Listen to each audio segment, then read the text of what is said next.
केंद्रीय मंत्री संजीव बालियान हमारे साथ इस वक्त डिघल में मौजूद हैं। सर, पिछले तकरीबन एक साल से देखा जा रहा है रोहतक लोकसभा ज़्यादा मीठा था लड्डू आपका।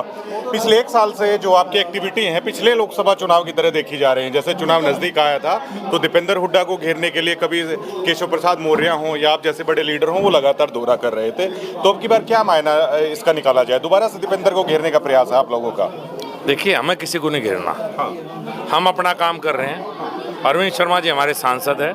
हम सबका, हम भारतीय जनता पार्टी के कार्यकर्ता, सांसद, मंत्री हैं। तो हम सब की है कि भारतीय जनता पार्टी यहाँ से जीते चुनाव, सभी पार्टी अपना काम करती हैं। तो हमारा घेरने का मकसद बिल्कुल नहीं है। हमारी तो इच्छा है कि भारतीय जनता पार्टी यहाँ से दोबारा सांसद बने, केंद्र में मोदी जी प्रधानमंत्री बने, सभी भारतीय। तो घेरना नहीं है किसी को भाई। कितनी लोकसभा सीटों को लेकर आश्वस्त हैं आप लोग? मैं तो आश्वस्त हूँ। पिछली बार 10 मिली, तो मैं तो यही चाहूंगा कि हरियाणा की जनता अगली बार भी ये तो राजनीतिक जवाब हुआ ना सर। आधार बताइए कि इसलिए है। पिछली बार क्या आधार था, वही आधार इस बार है। जब चुनाव आएगा लोकसभा का, तो अब जनता देश में प्रधानमंत्री बनाने के लिए वोट देती है, सिर्फ सांसद बनाने के लिए वोट नहीं देती है। चूंकि सांसद के द्वारा हम प्रधानमंत्री तो चुनते हैं, परिवर्तन प्रधानमंत्री लाता है देश में, सांसद परिवर्तन नहीं ला सकता कोई भी। तो जब हर बार ऐसा हुआ है, देखिए आप, पूरे उत्तर भारत में एक तरफा भारतीय जनता पार्टी के सांसद इसीलिए चुने गए कि मोदी जी को देश एक बार फिर प्रधानमंत्री बनाना चाहता है। तो मेरा आधार यही है कि भाई देश फिर चाहता है कि मोदी जी एक बार वो प्रधानमंत्री बने। देखिए, मोदी फैक्टर पिछले 2 चुनाव में काम किया, शायद आगे भी करेगा। लेकिन सर, आम जनता ये बोलती है कि बीजेपी के लोग हैं, कुछ अपने काम अगर गिनवा दें, धरातल पर बता दें। खासतौर से कांग्रेस इस चीज को ज्यादा प्रचार प्रसार है वो हरियाणा में करती है, तो वो बता दीजिए आप। देखिए, मैं तो चूंकि रोहतक के काम तो रोहतक के सांसद बना सकते हैं, और आप इनसे केंद्र के काम पूछना। चूंकि आपने इनको सांसद केंद्र सरकार से काम करने के लिए चुना था, तो ये बताऊंगे ज्यादा बेहतर रहेगा। इंडिया वर्सेस एनडीए, ये काफी रिवाइवल है, वो चल रहा है कुछ समय से। किसका पलड़ा भारी अगर देखा जाए तो? आपको लग रहा है कि इनकी औकात है हमारे से लड़ने? लगता तो है नहीं मुझे तो भाई। तो बेचारे कहीं की ईंट कहीं का रोड़ा, भानुमती ने कुंडबा जोड़ा, आपस में लड़ पड़ेंगे थोड़ी देर में। इनके बस की नहीं मार से लड़ना। दीपेंद्र हुड्डा ने अभी जो हिसार में विपक्ष आपके समक्ष किया था, तो उसमें कहा था, चाहे अरविंद शर्मा जी आप हों, चाहे अन्य आपके सांसद हो, चाहे बेशक आप हों, कि इन सबके निशाने पर मैं हूं, लेकिन अब की बार मेरे निशाने पर भी आप लोग हैं, वो आ गए हैं। इस बयान को काफी आक्रामक तरीके से देखा जा रहा है सर। देखिए, हमारा छोटा भाई है, ऐसी कोई बात नहीं है बिल्कुल भी। राजनीति अपनी जगह है। और बताया ना कि हम तो चाहते हैं यहाँ से सांसद भाजपा का बने। हम क्यों किसी को घेरेंगे? ये भी कुछ गलत है क्या कि हम अपनी पार्टी का प्रचार कर रहे हैं, हम अब चुनाव लड़ावेंगे, हम घर बैठेंगे भाई, राम भजन करें? भाई घेरना क्या है? हम कहने लगे वो हमें घेरता घूम रहा है, कोई बात नहीं। घेरना किसी को नहीं होता। सब अपनी बात जनता को कहेंगे, बाकी जनता का फैसला। पश्चिमी उत्तर प्रदेश से जयंत को लेना चाहती है, ऐसी अटकलें हैं वो लगातार चल रही हैं। तो संजीव बालियान की राजनीति का ऐसे में क्या होगा? घबराते हैं इस तरह की जब आती है कि जयंत को कहीं एनडीए अपने साथ ना ले जाए? देखिए, बात यह है कि पहली बात तो मेरे से किसी ने आज तक इस बात का जिक्र नहीं करा। पत्रकार बंधु ही पूछते रहे, और ये फैसले पार्टी का संगठन लेता है। मुझे कोई दिक्कत नहीं। मैं तो भारतीय जनता पार्टी में यार पहले से ही हूँ, सांसद हूँ, केंद्रीय मंत्री हूँ, तो मैं क्यों घबराऊंगा यार? मैं बिल्कुल नहीं घबराता, और मैं घबराता तो बाकी किससे नहीं, सच बताऊं। आप दोनों का तालमेल बेहद अच्छा है। लगातार कई रैलियों में मैंने देखा अरविंद शर्मा और संजीव बालियान है, ऐसा लगता है बिल्कुल बहुत अच्छा आपका टच है। तो क्या अरविंद शर्मा ही अब की बार चुनाव लड़ेंगे? देखिए, ये तो निर्णय पार्टी लेगी। मैं कह दूं यार, पहले इस बात पर कंट्रोवर्सी हो जाएगी, लेकिन अरविंद शर्मा 3 लोकसभा क्षेत्र से चौथी बार सांसद है। कुछ तो गुण होंगे दोस्त। आदमी यार 3 लोकसभा से अलग अलग, छोटा सा हरियाणा, और कोई तो मुझे तो लगता है उसमें से भी एक निर्दलीय। तो कुछ न कुछ तो क्वालिटी अरविंद शर्मा के अंदर ही, जनता प्यार भी करती है। कुछ दिक्कत लोग ये भी बोलते हैं कि जो ऐसे ज्वलंत मुद्दे होते हैं ना, उस पर बीजेपी के नेता हैं, या तो वो स्टैंड नहीं लेते या उस मुद्दे से बिल्कुल भी बयान नहीं देते। चाहे मणिपुर हिंसा की बात हो, चाहे पहलवानों को लेकर कोई बात आ जाए, चाहे किसानों को लेकर कोई बात आ जाए, तो ये कहा जाता है कि अचानक से मतलब जुबान पे ताला लग जाता है आप लोगों के। हमारे तो आज तक नहीं लगा भाई। कुछ कौन सी बात पे पूछना भी देंगे जवाब? कोई क्यों लगेगा ताला? पर बात यह है कि हम सरकार में हैं, हमें बात कहने की गरिमा है हमारी। देख दोस्त, जब विपक्ष में थे हम भी ऐसे खड़दू उतार दें। आज खड़दू उतारने के दिन जनता ने उन्हें दे रखे, और बाकी जिस मुद्दे पे भी आप पूछना चाहोगे बिल्कुल जवाब देंगे, क्यों देंगे। रोहतक लोकसभा की तरह जो ये बेरी विधानसभा है ना, इसको आप भेद नहीं पाए। रोहतक को तो आपने भेद दिया था। विक्रम कादियान जी भी 2 बार प्रयास कर चुके हैं, अच्छे लीडर हैं। लेकिन बेरी को लेकर अब की बार अलग से कोई रणनीति है आप लोगों की? देखिए, मेरा काम यहाँ लोकसभा चुनाव तक है, उसके आगे रणनीति तो ये खुद ही बनाऊंगे। अगर पार्टी दोबारा लगाओगी तो आएंगे चुनाव में।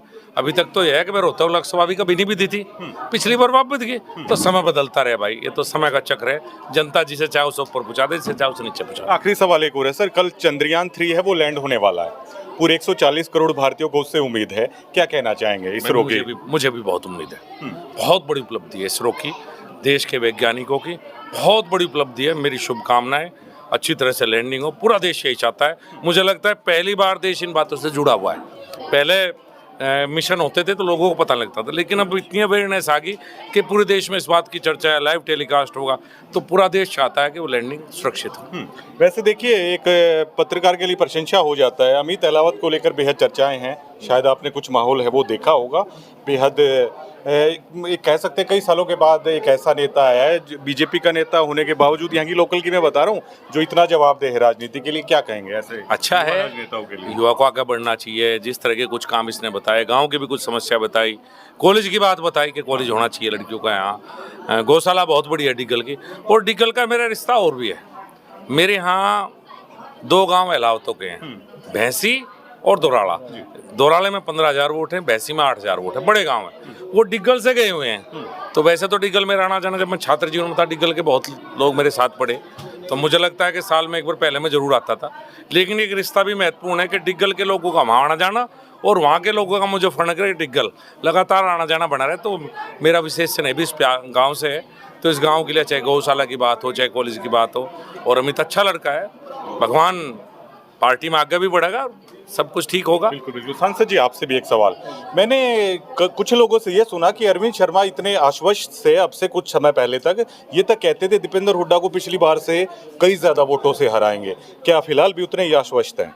देखिए, मैंने कभी घमंड की बात नहीं की, और जनता जनार्दन 36 बरादरी के आशीर्वाद से पिछली बार चुनाव लड़ा, और अब की बार भी मोदी जी के आशीर्वाद से, जनता के आशीर्वाद से, किसान, मजदूर, गरीब, दलित, बैकवर्ड, सबके साथ मिलकर के, नौजवान साथियों के, बुजुर्ग महिलाओं के, उसी के आशीर्वाद से चुनाव लड़ेंगे। कभी मैंने घमंड की बात नहीं करी। लेकिन आप कांग्रेस की गुटबाजी की तो बात करते हैं सर, पिछले कुछ समय से भाजपा में गुटबाजी देखी गई। शुरुआत आपने की कि मुख्यमंत्री का हक हमारा, उसके बाद आरती राम है, उन्होंने कहा मुख्यमंत्री का पद हमारा, रामविलास शर्मा के साथ है, वो आपकी लोकसभा का जो प्रोग्राम था वहाँ हुआ। ऐसी बातें हैं वो आती रहती हैं। देखिए, विश्व का सबसे बड़ी लोकतांत्रिक पार्टी है भारतीय जनता पार्टी, बड़ी पार्टी है, बड़ा परिवार है। और रही बात भारतीय जनता पार्टी हर चीज़ से ऊपर उठ करके सेवा ही संगठन, और पहले दिन से ही, जैसे लोग चर्चा करते हैं कि अब इलेक्शन मोड में आ गए, 2019 से जिस दिन से चुनाव जीते हैं उसी दिन से ही भारतीय जनता पार्टी का कार्यकर्ता और उसके सारे सीनियर लोग सब के सब चुनावी मोड में हैं। और बिल्कुल मोदी जी के नेतृत्व में आपने देखा पिछले 9 साल में सेवा, सुशासन, गरीब कल्याण, आपने देखा 9 साल में जितने काम हुए हैं, आप किसी भी काम की चर्चा करें, किसानों के लिए चर्चा करें, गरीब के लिए करें, अंत्योदय तक के लिए करें, नौजवानों के लिए, सैनिकों के लिए, शहीदों के लिए, स्वतंत्रता सेनानियों के लिए, महिलाओं के लिए, बुजुर्गों के लिए, किसी के लिए भी आप चर्चा करेंगे, हर एक कैटेगरी के लिए मोदी सरकार ने दबा करके काम किए हैं। और आज भारत जो है विश्व की 5वीं बड़ी अर्थव्यवस्था है, और 3री बड़ी अर्थव्यवस्था मोदी जी के नेतृत्व में होने जा रहा है। और मैं कहता हूं, सभी से मैं आह्वान करता हूं, आज देश को मोदी जी की ज़रूरत है। 2047 का भारत, हमने एक विकसित भारत देखना है, हमने एक बिल्कुल विश्व गुरु के रूप में भारत को देखना है, तो मोदी जी की ज़रूरत है, देश को ज़रूरत है। क्या सांसद जी, आपको कभी ऐसा महसूस हुआ कि हरियाणा प्रदेश में आप लोगों की अफसरशाही है वो बेकाबू है या बेलगाम है? मतलब क्या इस तरह की दिक्कत महसूस हुई आपको? देखिए, ऐसा है, अफसरशाही अपने तरीके से काम करती है, हरियाणा में नहीं पूरी जगह पर अपने तरीके से काम करती है, लेकिन जो इलेक्टेड प्रतिनिधि हैं उनका काम है उनको तरीके से, जो भी जितनी भी योजनाएं हैं उनको तरीके से लागू कराना, केंद्र सरकार की, हरियाणा सरकार की, और जनहित के जो काम है, दलितों के, बैकवर्डों के, किसान, मजदूर, हर एक के जो काम है उनको लोगों तक पहुंचाना, उन तक। देखो, एक और देखिए, अभी जो है अभी थोड़े दिन पहले बारिश हुई, मेरा ख्याल फरवरी मार्च की बात है, फरवरी की, दबा करके बारिश हुई, ओले पड़े, लेकिन हमने अफसरों से करके फौरन उसका इंतकाल वो कराया,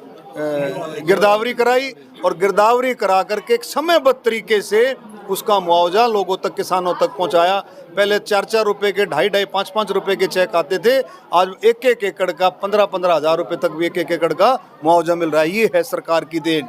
बहुत सारी चीज़ें हैं। अब रोहतक में आप देखें, बहादुरगढ़ से लेकर के असोदा तक मेट्रो, आप देखें ऑर्बिटल कॉरिडोर, कितनी सारे RRTS। झज्जर के लिए आप देखेंगे, झज्जर के लिए हम बात करते थे, झज्जर को दिल्ली से जोड़ने के लिए, झज्जर से फरुखनगर जोड़ने के लिए 1225 करोड़ रुपए का हरियाणा सरकार ने कर दिया है। डासा गांव से बादली तक के लिए बात चल रही है, पाइपलाइन में है। अब हरियाणा इकोनॉमिकल रेल कॉरिडोर, जिसको कांडर मुंद्रा पोर्ट से जोड़ा जाएगा। बहुत सारी चीज़ें ऐसी हैं, नई नई ट्रेनें चलना, नई नई बातें, नए नए विकास के काम, नए नए जो बातें जो है मोदी जी के नेतृत्व में संभव हैं। और कहीं नहीं, आप देखें रोहतक से महम झांसी तक रेल का जो काम था समयबद्ध तरीके से, बल्कि अपने समय से पहले महम तक का पूरा हो गया, झांसी तक का भी मेरा ख्याल में 1.5-2 महीने में पूरा हो जाए। बहुत सारी चीज़ें हैं जो मोदी जी के नेतृत्व में, हरियाणा सरकार के नेतृत्व में हो रही है। शुक्रिया आप तमाम लोगों का बात करने के लिए। अमित अहलावत हैं, उनसे भी पूछ लेते हैं। एक बार लड़कियों को साइकिलें देने के लिए। बिल्कुल। अब साइकिलों का प्रोग्राम है बांटने का। प्रवीण अहलावत है सर, प्रवीण अहलावत। कौन सा गाँव है? गाँव डिगल है जी। अच्छा डिगल ही है। हाँ जी। पहले नहीं मिले तो मैं बहुत नहीं मिले जज्जर एक बार मिले थे। जज्जर मिले थे।